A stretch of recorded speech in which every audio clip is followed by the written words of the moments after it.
우리 다 같이 기도하시겠습니다.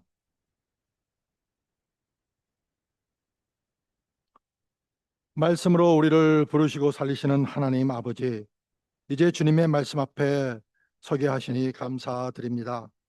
우리의 생각과 기준을 잠시 내려놓고 들을 귀와 깨닫는 마음을 열어 주옵소서.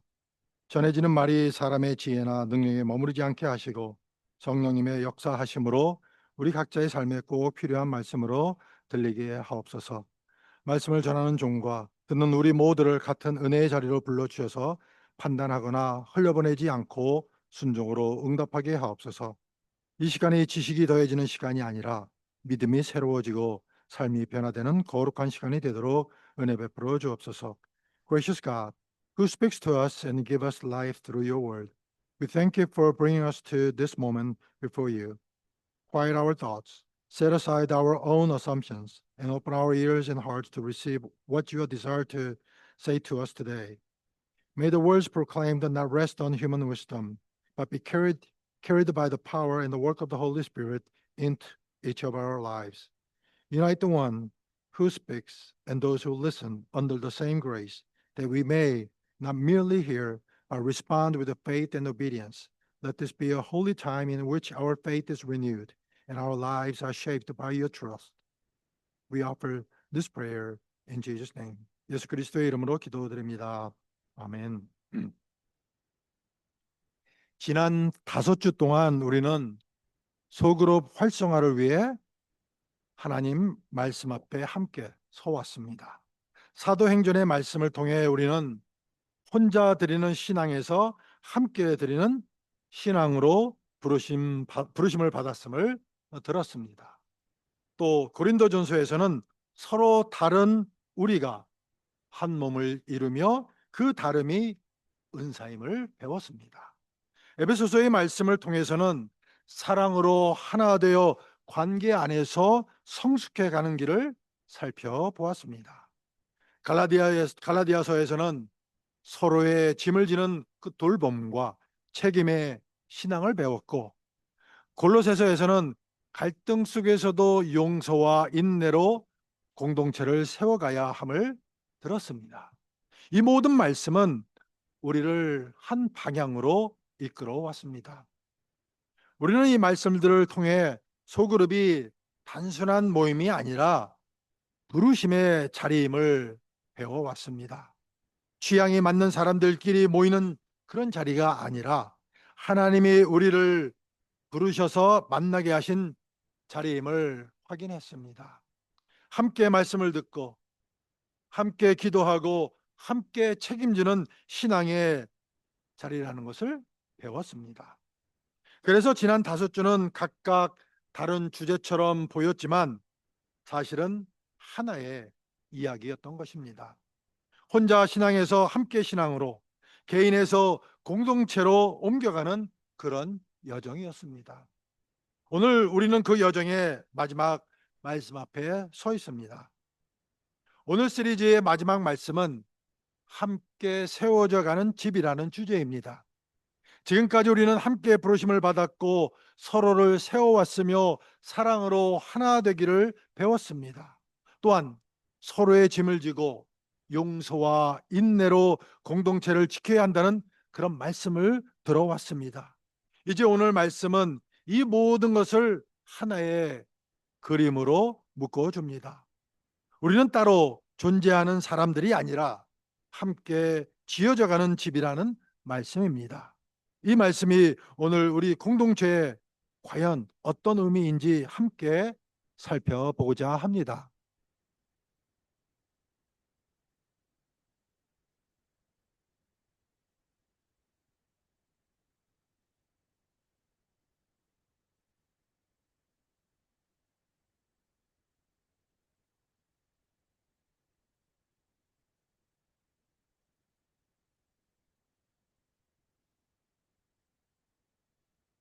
오늘도 우리는 한 편의 짧은 영상을 보았습니다.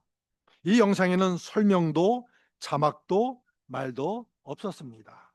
그러나 우리는 혼자 놓여 있던 돌이 다듬어지고 들어 올려지고 마침내 제자리를 찾아가는 과정을 보았습니다. 그 돌은 처음부터 완성된 모습이 아니었고 오히려 거칠고 불편한 상태로 시작했습니다.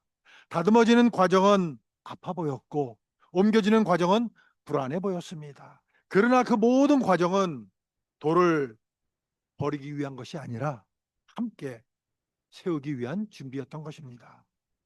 오늘 우리가 상고할 말씀은 우리 공동체의 현재 위치를 보여줍니다. 우리는 아직 완성된 집이 아니라 함께 지어져 가는 집입니다. 다듬어지는 과정도 있고 기다림의 시간도 있습니다. 그러나 분명한 것은 하나님께서 우리를 함께 세우고 계신다는 것입니다. 이 집은 우리의 계획으로 세워지는 것이 아니라 하나님의 뜻과 손길 안에서 자라가고 있습니다. 이 말씀을 통해 우리가 어디에 서 있는지 그리고 어디로 부름받고 있는지를 함께 살펴보고자 합니다. 사도 바울은 오늘 말씀에서 우리의 신분이 어떻게 바뀌었는지를 분명하게 말하고 있습니다. 우리는 더 이상 외인도 아니요 나그네도 아니라고 선언합니다.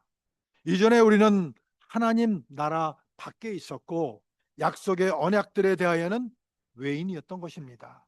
소망이 없고 하나님도 없는 자로 살아가던 그런 존재였습니다. 그러나 이제는 그리스도 예수 안에서 전혀 다른 위치에 서게 되었습니다.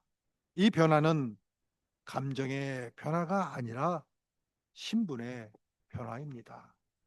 바울은 이 신분의 변화를 두 가지 표현으로 설명합니다.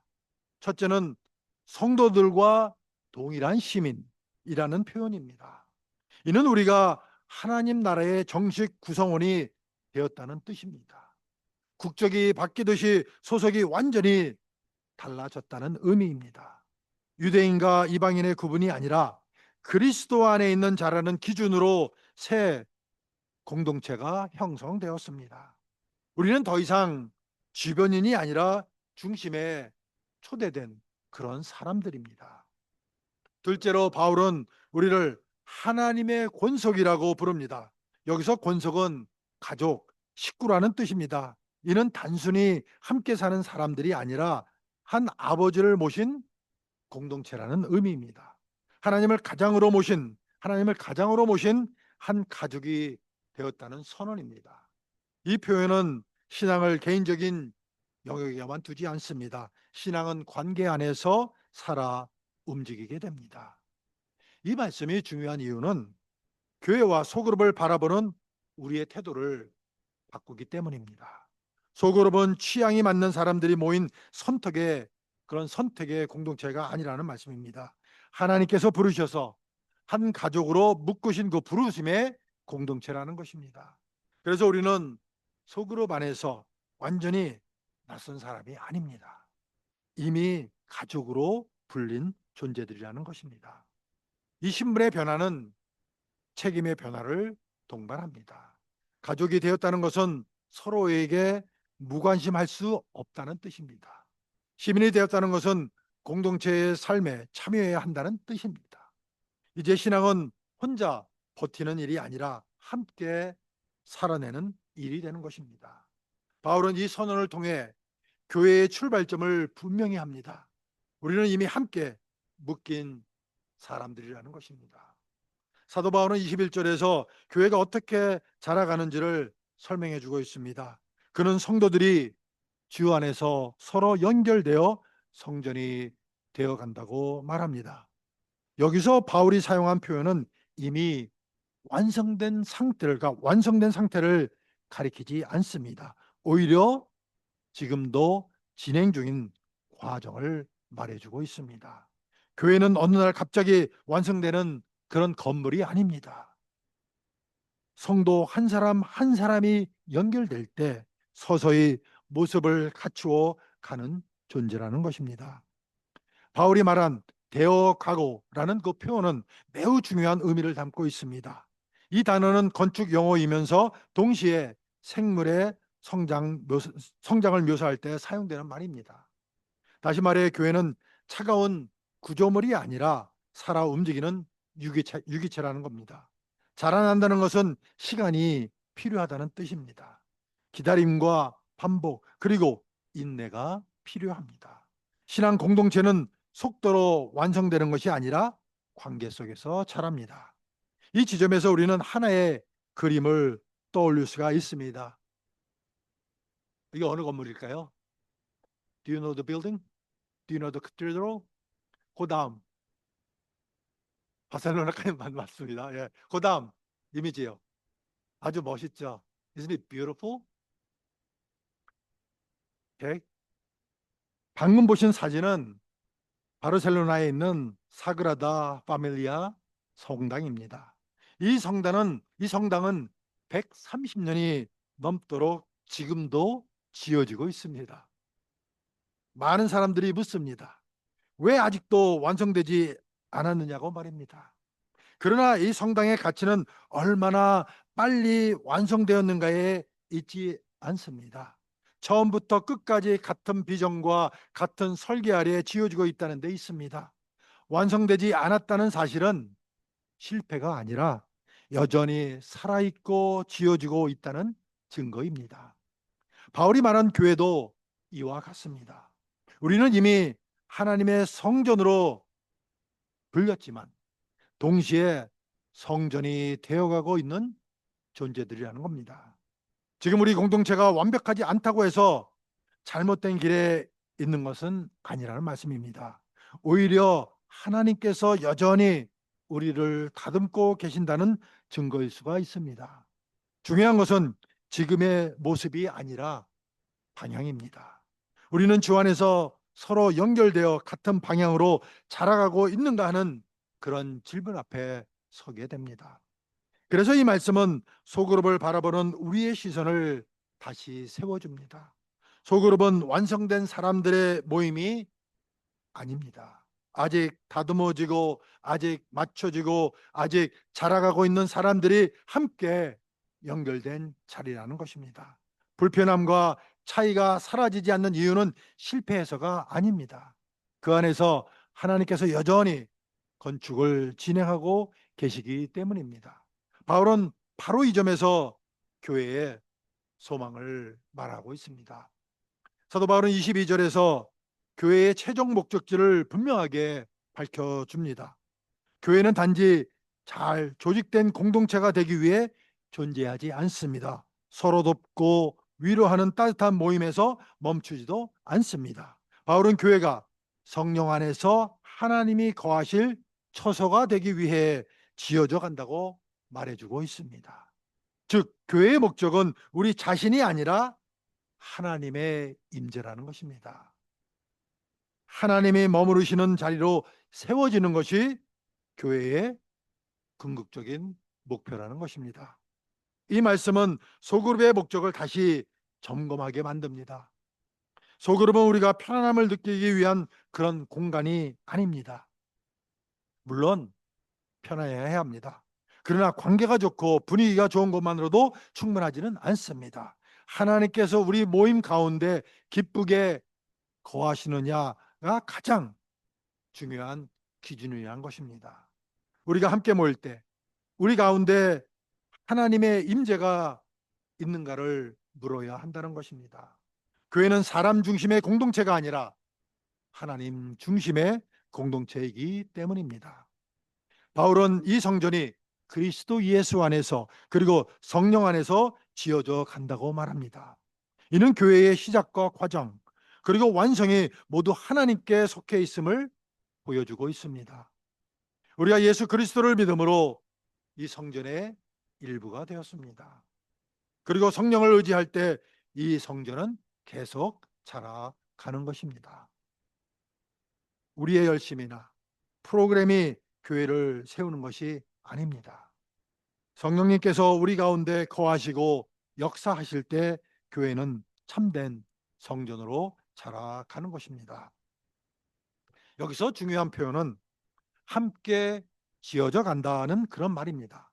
이 말은 수동태로 사용되어 우리가 스스로를 세우는 존재가 아님을 분명히 해주고 있습니다. 우리는 하나님의 손에 의해 세워지고 있는 존재들이라는 말입니다. 그래서 교회의 성장은 경쟁이나 비교로 이루어지지 않습니다. 서로를 밀어내는 방식이 아니라 서로를 맡기는 방식으로 이루어지는 것입니다. 성령님의 손길 아래 함께 지어져 갈 때 우리는 하나님의 처소가 되는 것입니다. 이 말씀은 우리 공동체를 향한 깊은 도전이 됩니다. 우리는 과연 하나님께서 기뻐 거하실 만한 자리로 살아가고 있는가를 돌아보게 됩니다. 말과 행동, 태도와 관계 속에서 성령님의 임재를 가로막고 있지는 않은지를 묻습니다. 소그룹 안에서의 작은 선택들이 사실은 성전을 세우는 그런 재료가 됩니다. 하나님은 화려함보다 순종을 통해 거하십니다. 성령 안에서 함께 지어져 갈 때 교회는 비로소 하나님이 머무시는 집이 되는 것입니다. 이제 말씀은 우리 각자에게 질문을 던집니다. 우리는 이 함께 세워져 가는 집안에서 어떤 자리로 서 있기를 원하는가 하는 질문입니다. 모든 돌이 눈에 띄는 자리에 놓일 필요는 없습니다. 어떤 돌은 기둥이 되고 어떤 돌은 보이지 않는 추춧돌이 됩니다. 중요한 것은 크기나 위치가 아니라 집을 이루는데 쓰임받고 있는가 하는 그런 점입니다. 하나님은 각 사람을 다른 모습으로 부르셨지만 한 집을 위해 불러주셨다는 것입니다. 우리는 그 부르심 앞에 서 있습니다. 또한 우리는 고린도전서 12장의 말씀을 통해 교회를 통해 그 말씀을 통해 교회가 그리스도의 몸임을 우리가 배우고 또 살펴보았습니다.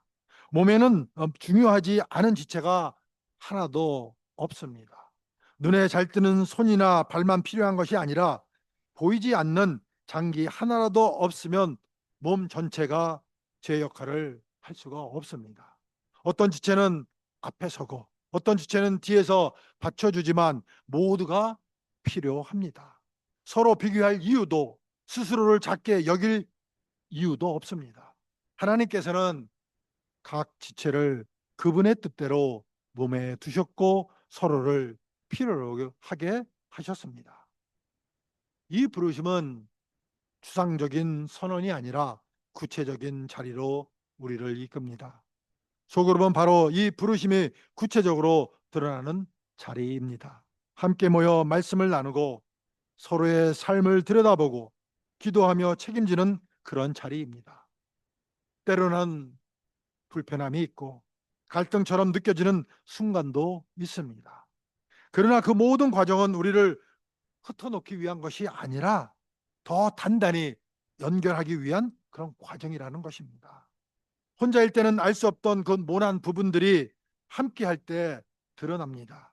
그리고 바로 그 자리에서 하나님은 우리를 다듬어 가십니다. 그래서 오늘 이 말씀은 우리에게 한 가지 분명한 요청을 합니다. 오늘 이 말씀은 우리에게 완벽해지라고 요구하지 않습니다. 대신 자리를 떠나지 말라고 부르시는 것입니다. 다듬어지는 과정이 아프다고 해서 공사가 더디다고 해서 집을 떠나지 말라고 하십니다. 하나님께서는 아직 우리를 포기하지 않으셨습니다. 여전히 우리를 사용하시며 함께 세워가고 계십니다. 우리가 해야 할 일은 그 손길 아래 머무는 것입니다. 이 부르심 앞에서 우리는 더 이상 남의 이야기를 할 수가 없습니다. 이 말씀 앞에서 우리는 스스로에게 솔직한 질문을 던지게 됩니다. 나는 지금 공동체 안에 머물고 있는가? 아니면 조용히 한 발짝 떨어져 서 있는가 하는 질문입니다. 상처받지 않기 위해 거리를 두고 있지는 않은지, 불편함을 피해 자리를 비워두고 있지는 않은지를 돌아보게 됩니다. 그러나 중요한 것은 하나님께서는 완벽한 사람만 공동체로 부르지 않으셨다는 것입니다. 다듬어져서 오는 것이 아니라 다듬어지기 위해 오라고 부르시는 것입니다. 그래서 공동체는 늘 불편함과 은혜가 함께 존재하는 자리인 것입니다. 그 자리에 머물 때 우리는 비로소 하나님의 손길 아래 놓이게 되는 것입니다. 그러므로 우리의 응답은 생각보다 단순할 수 있습니다. 또한 오늘의 결단은 거창할 필요가 없습니다. 다시 소그룹의 자리로 나아가는 작은 순종이면 충분합니다. 함께 예배하고 함께 나누고 함께 책임지는 자리로 돌아오는 것입니다. 말없이 자리를 지키는 것 자체가 이미 중요한 순종일 수 있습니다. 하나님은 그 순종 위에 집을 세워 가십니다. 우리가 보기에는 느려 보여도 하나님은 쉬지 않고 일하고 계십니다. 이 결단은 개인의 다짐을 넘어 공동체의 고백이 됩니다. 사랑하는 성도 여러분, 우리는 이미 하나님의 집으로 부름받은 사람들입니다. 이제는 혼자 서 있는 돌이 아니라 함께 지어져 가는 돌로 살아가야 합니다. 하나님께서 우리 공동체 가운데 기쁘게 거하실 수 있도록 오늘 다시 마음을 내어 드리십시다. 우리가 이렇게 함께 세워져 갈 때 하나님은 우리를 통해 거하실 집을 이루실 것입니다. 이 고백을 마음에 품고 우리는 처음 부르심의 장면으로 다시 돌아갑니다. 말씀을 맺으며 우리는 이 시리즈의 첫 동영상 장면을 다시 떠올리게 됩니다. 기억나시나요? Do you remember the first video clip? 처음 본 동영상 기억나세요? 뭐였죠? What was it? Burning log. 불타는 장작이었었죠. 함께 모여 있을 때는 뜨겁게 타오르던 장작이 혼자 떨어져 나왔을 때는 서서히 식어가던 모습이었습니다. 그러나 그 장작이 다시 불타는 그 장작들 곁으로 돌아왔을 때 다시 헐헐 타오르던 장면을 우리는 보았습니다. 그것은 장작의 문제가 아니라 자리의 문제였습니다. 신앙도 마찬가지입니다. 우리는 혼자 버텨서 타오르는 그런 존재가 아니라 함께 있을 때 다시 불이 붙는 그런 존재들입니다.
방금 보신 영상처럼 정교한 시계도 작은 톱니바퀴 하나가 빠지면 그 소중한 박자를 잃어버리고 맙니다. 우리 중 누구 하나라도 그 자리를 비우면 우리 공동체라는 시계는 덜컥거리며 멈추게 됩니다. 하지만 어긋났던 톱니가 다시 제 자리를 찾아갈 때 시계는 비로소 다시 힘차게 뛰기 시작합니다. 영상 속의 톱니바퀴들이 제자리를 찾아 완벽한 박자를 회복했듯이 하나님께서는 우리를 그렇게 함께 세워지는 집으로 함께 타오르는 공동체로 불러주셨습니다. 우리가 다시 그 자리에 서서 서로를 맡기고 함께 지어져 갈 때 하나님께서 우리 공동체 가운데 기쁘게 거하시며 일하고 계심을 믿는 저와 여러분이 되시기를 예수님의 이름으로 축원을 드립니다. 기도하시겠습니다. 함께 세워가시는 하나님 아버지, 오늘 말씀을 통해 우리가 혼자 서 있는 존재가 아니라 주 안에서 함께 지어져 가는 집임을 다시 깨닫게 하시니 감사합니다. 아직 다듬어지는 과정 가운데 있고 부족하고 어색한 모습이 있을지라도 주님께서 우리를 포기하지 않으시고 지금도 성령님 안에서 일하고 계심을 믿습니다. 우리를 외인이나 나그네로 두지 않으시고 하나님의 가족으로 불러주셨으니 이 은혜를 가볍게 여기지 않게 하옵소서. 각자의 자리와 역할이 다르지만 서로를 밀어내지 않고 맡기며 함께 자라가게 하시고 불편함 속에서도 인내와 용서로 공동체를 세워가는 마음을 허락하여 주옵소서. 우리의 모임과 소그룹 가운데 주님께서 기쁘게 거하실 수 있도록 우리의 말과 태도와 선택을 다스려 주옵소서. 완성을 서두르기보다 주님의 손길 아래 머무는 믿음을 주시고 끝까지 함께 세워져 가는 공동체로 걸어가게 하옵소서. Gracious God, who builds us together, we thank you for reminding us through your word that we are not standing alone, but are being built together as one dwelling in you. Though we are still in the process of being shaped and refined, we trust that you have not abandoned us and that you are still at work among us by your Spirit. You have called us no longer strangers, but members of your household, and we do not take this grace lightly. Teach us to accept our different places and roles, to entrust ourselves to one another, and to build this community with patience, forgiveness, and love. May our gatherings and the small groups become places where you delight to dwell. As you shape our words, attitudes, and choices, grant us faith to remain under your hand, not rushing toward the completion, but faithfully growing together in your time. We offer this prayer to you in the name of Jesus Christ. 이 모든 고백과 결단을 예수 그리스도의 이름으로 올려드립니다. 아멘.